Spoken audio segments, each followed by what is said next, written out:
Class 10 জীবন বিজ্ঞান সরল প্রতিবর্ত চাপের চিত্র অঙ্কন করে বিভিন্ন অংশ চিহ্নিত করো। এটা মাধ্যমিক পরীক্ষায় আসতে আসতে পারে।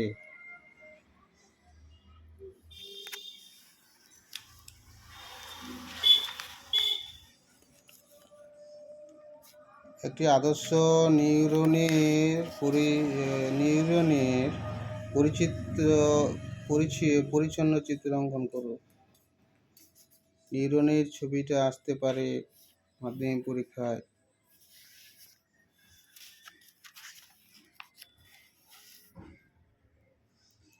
একটি প্রাণী কোষের উদ্ভিদ কোষের মাইটোকোষ কোষ বিভাজনের মেটাফেজ দশার পরিচ্ছন্ন চিত্র অঙ্কন করে প্রদত্ত অংশ চিহ্নিত করো। এটা আসতে পারে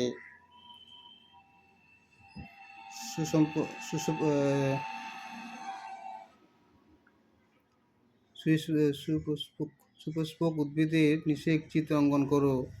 এটা আসতে পারে। একটি আদর্শ কর্মজীবনের চিত্র অঙ্কন করো। এটাও আসতে পারে এবার পরীক্ষায়। এই চারটার মধ্যে মাধ্যমিক পরীক্ষায় 2026 সালে আসবে 100%।